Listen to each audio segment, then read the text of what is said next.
Hello friends, welcome to my channel Mission Librarian. So today we gonna talk about canon of cataloging.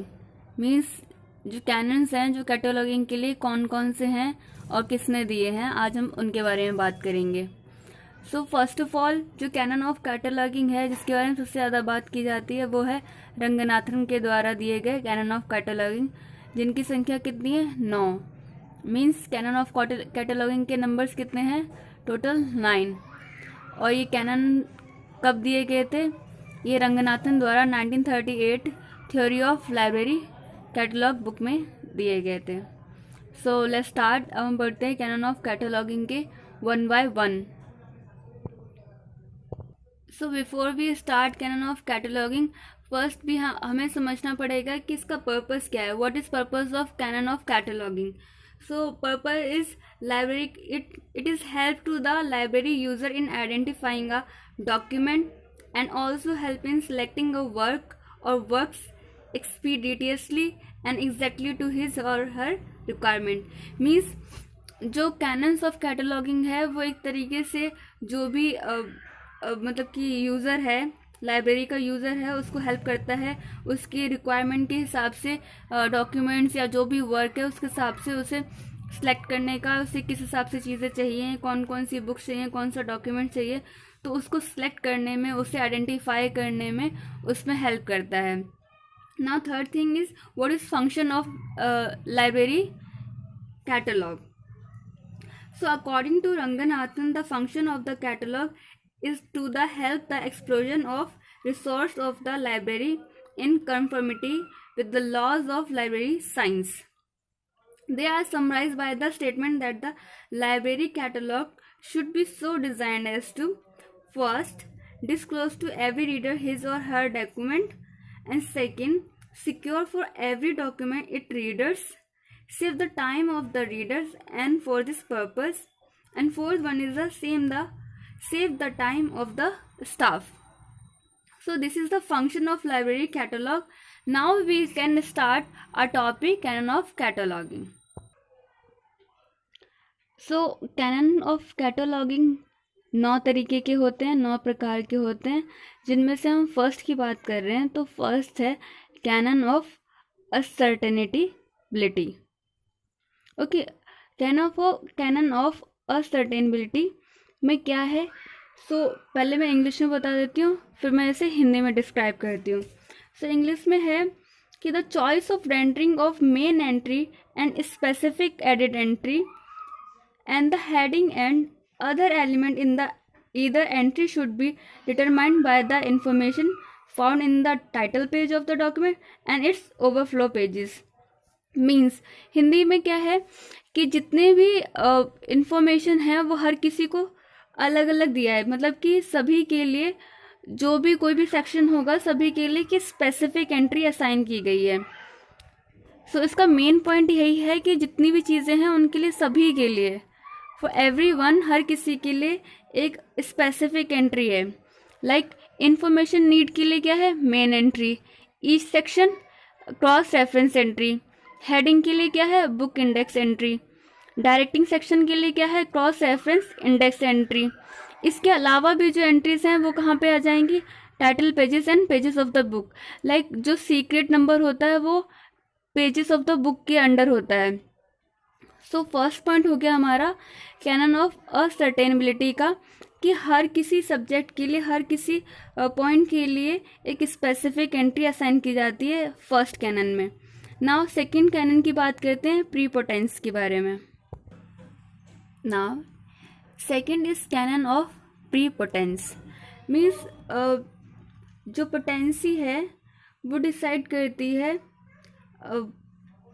कि मतलब कि जितनी सारी entries होती हैं कैटलॉग में उनमें से एक जो हमें चाहिए एंट्री, उस चीज़ को वो शो करती है. सो इसकी एक बार हम डेफिनेशन पढ़ लेते हैं. So the potency decides the position of entry among the various entries in the catalogue. Means जो पोटेंसी है वो डिसाइड करती है किस उस बेसिक मतलब उस स्पेसिफिक एंट्री की इन वेरियस एंट्रीज. मतलब कैटलॉग में अगर कुल मतलब समझ लीजिए 100 एंट्रीज हैं, उनमें से अगर हम किसी भी एक पर्टिकुलर सब्जेक्ट के लिए एंट्री है उस चीज़ को वो पोटेंसी डिसाइड करेगी। ओके, जो the potency goes on decrease downward from the first letter और डिजिट। मीन्स जैसे जैसे हम उस चीज़ से आगे बढ़ते जाएंगे, हम फर्स्ट लेटर से आगे बढ़ते जाएंगे, वैसे वैसे पोटेंसी भी डिक्रीज होती जाएगी। सो बेसिकली प्रीपोटेंस है कि पोजीशन डिसाइड करना, जो हमारी एंट्री है, जो हमें जिस चीज़ की एंट्री चाहिए उस एंट्री की पोजीशन डिसाइड करता है ये। जैसे कि अगर हमें क्रॉस रेफरेंस एंट्री चाहिए तो उसकी एक बेसिकली एक परफेक्ट एक पोजीशन होगी, तो वो हमें पोटेंसी डिसाइड करके बताएगी कि उसकी पोजीशन कहाँ है in among various of entries. Now अब हम थर्ड की बात करते हैं, canons of sort heading. Third canon है canon of sort heading. So canon of sort heading में बेसिकली इसमें क्या है, पहले इंग्लिश में पढ़ लेते हैं, देन मैं इसे हिंदी में डिस्क्राइब करती हूँ। सो रीडर और library staff likely to look for a book under particular type of choice और rendering of heading. So this is basically a question. So answer this question is based on, answer क्या है, based on experience in a reference service. Means जो library का staff है या basically कोई reader है, उसको एक किसी पर्टिकुलर हेडिंग के ऊपर कुछ चाहिए है, कुछ बुक चाहिए, कुछ भी कंटेंट चाहिए या डॉक्यूमेंट चाहिए, तो वो उसे कैसे मिल सकता है। सो उसको तभी मिल सकता है जब उसके जो रेफरेंस सर्विस में कोई एक्सपीरियंस वाला पर्सन हो, जो स्टाफ हो रेफरेंस सर्विस का वह एक्सपीरियंस वाला हो। क्योंकि अगर जब उसे पता होगा, उसको एक्सपीरियंस होगा, तभी वो किसी पर्टिकुलर हेडिंग के लिए या किसी पर्टिकुलर सब्जेक्ट चॉइस के लिए आपको वो चीज़ प्रोवाइड करा सकता है। सो कैनन ऑफ शॉर्ट हेडिंग का बस यही मतलब है। नाउ हम थर्ड की बात करेंगे, canon of context. So fourth है canon of context. So canon of context is rule of catalogue code should be change from time to time to keep step with change in context. Means जो catalogue की code हैं वो time के साथ change होते रहने चाहिए, क्योंकि अगर कॉन्टेक्स्ट में चेंज होगा और कैटलॉग कोड वही रहेंगे तो प्रॉब्लम आएगी। So according to the changing in nature of production of some document और some work like bibliographic and periodicals, so उसके साथ साथ रूल ऑफ कैटलॉग कोड भी चेंज होने चाहिए। जैसे कि कॉन्टेक्स्ट में चेंज हो रहा है तो उस हिसाब से कोड में भी चेंज होना चाहिए। सो ये जो कैनन ऑफ कॉन्टेक्स्ट है बस वो इसी चीज़ के ऊपर बात करता है कि अगर चेंज कॉन्टेक्स्ट में चेंज आएगा तो रूल ऑफ कैटलॉग कोड में भी चेंज आना चाहिए, ताकि वो एक दूसरे के साथ कोप अप करके टाइम के साथ चल सकें। ना अब हम बात करेंगे फिफ्थ की, कैनन ऑफ परमानेंस। फिफ्थ है canon of permanence. So canon of permanence में क्या है, no entry or headings of a particular subject changed by the rules of cataloging code except rules change themselves in response to the canon of context। Means क्या बात है इसमें कि किसी भी सब्जेक्ट में एंट्री और हेडिंग तब तक चेंज नहीं होगी किसी भी सब्जेक्ट की, जब तक कि कैनन ऑफ कॉन्टेक्स्ट के अंदर कि मतलब कि उसके रिस्पॉन्स में जो कोड है वो चेंज नहीं होंगे। मीन्स जब तक कैनन ऑफ कॉन्टेक्स्ट जो है उसको रेफरेंस लेके जब तक कैटलॉग में चेंज नहीं होगा, तब तक जो एंट्रीज हैं और हेडिंग्स हैं किसी भी पर्टिकुलर सब्जेक्ट के लिए वो सेम टू सेम वैसी ही रहेंगी, वो चेंज। 6 है canon of currency. So canon of currency means this term use to denote a subject in a subject heading of a dictionary catalogue and of a class index entry in a classified catalogue should be one in current usage. Means कि अगर किसी भी subject की जो subject heading है या तो वो डिक्शनरी कैटलॉग में है और या तो वो क्लासिफाइड कैटलॉग में है, तो इन दोनों में से जो करंट यूसेज में जो होगा उसे ही सिलेक्ट किया जाएगा। सो अब क्वेश्चन आता है कि कौन सा मतलब कि करंट कैनन ऑफ करेंसी के अंडर में आएगा। सो तो यहाँ पे अराइज होता है कि द स्पेशलिस्ट वन और द नॉन स्पेशलिस्ट वन। सो इसमें क्या चूज़ किया जाएगा, जो नॉन स्पेशलिस्ट होगा उसे करंट की जो कैटेगरी है उसके अंदर असाइन किया जाएगा। सो ये है कैनन ऑफ करेंसी। अब बात करेंगे canon of consistence. So canon of consistence 7th है हमारा। So canon of consistency is the rule of a catalog code should provide for all the added entries of a document to be consist with the main entry. Means जो भी added entries हैं document की वो main entry के साथ consistent होनी चाहिए. And also the main entries of the document should be consistent with the one another in a certain essential such as choice of heading. और जो मेन एंट्री है वो किसके साथ कंसिस्टेंट होनी चाहिए? चॉइस हेडिंग के साथ. नाउ कंक्लूजन क्या निकल के आता है? The catalogue code should not prescribe different rule for different books by reason of region and publication and etcetera. Means किसी भी ओरिजिन पब्लिकेशन को रीज़न बना के आप डिफरेंट बुक्स के लिए डिफरेंट कैटलॉग कोड प्रिस्क्राइब नहीं करने चाहिए. इसका सिर्फ इतना ही मतलब है. नेक्स्ट हम बात करते हैं कैनन ऑफ प्योरिटी की. 8th है हमारा, एक मिनट में इसे करेक्ट करती हूँ. 8th है हमारा canon of purity. So canon of purity क्या बात करता है? The rule of catalogue code should not make one type of entry serve the purpose of another.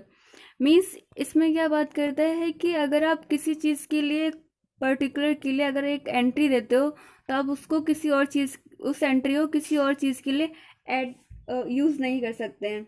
Like पहले क्या होता था कि जो सब्जेक्ट हेडिंग की जगह पे क्या दे देते थे, ऑथर हेडिंग की मेन एंट्री को यूज़ कर लेते कई बार. सो अब इस रूल के अंदर क्या है, प्योरिटी में बस यही है कि अगर आपने एक टाइप की एंट्री कर लिया आप उसको दूसरे किसी चीज़ और के लिए यूज़ नहीं कर सकते हैं. सो ये क्या है? Canon of purity. अब हम सबसे लास्ट सबसे इम्पॉर्टेंट की बात करते हैं, canon of recall value. Last 9 point मतलब सबसे जो 9th कैनन है हम उसकी बात करते हैं. सो 9th कैनन है canon of recall value. So what is canon of recall value? So canon of recall value is to choose the term which has the highest recall value in the name of corporate body as the entry element. Means it provide, if the catalog can provide a clue to the reader, he will be able to recall or call back to the memory and recognize the entity about which he had only a vague memory or may have forgotten. Means catalog अगर clue किसी reader को देता है कि particular चीज़ को recall करने के लिए, कॉल बैक करने के लिए, जो वो पहले से क्या पता वो भूल गया हो या उसकी मेमोरी में कहीं धुंधली सी मेमोरी में हो, तो ये चीज़ क्या है, कैटलॉग क्या है, उसे एक बार दोबारा से रिकॉल और कॉल बैक करने की वो उसे प्रोवाइड कराता है अपॉर्चुनिटी. सो ये थे हमारे कैनन ऑफ कैटलॉगिंग 9, जो कि क्या क्या थे. मैं 1 by 1 फिर से कर देती हूँ. Canon of ascertainability, canon of prepotence, canon of short heading, canon of context, canon of permanence, canon of currency, canon of consistence, canon of purity and the last one canon of recall value. So ये थे हमारे canon of cataloguing. I hope मैंने आपको बहुत ही short में बताया है बिना किसी ज़्यादा डेफिनेशन के. आई होप आपको ये कॉन्सेप्ट क्लियर हो गया होगा. ये एग्ज़ाम्स के हिसाब से बहुत ही इम्पॉर्टेंट टॉपिक है. इतना कुछ समझाने के बाद भी अगर आपको लगता है कि कहीं मैंने कुछ छोड़ दिया है, so please let me know in comment section. मैं इसे दोबारा से सही करने की कोशिश करूँगी अगर कहीं कमी छूट गई हो तो. And again thank you for watching my video and please be with me, बने रहिए. मिलते हैं नेक्स्ट वीडियो में. तब तक के लिए ध्यान रखिए. Take care. Bye bye.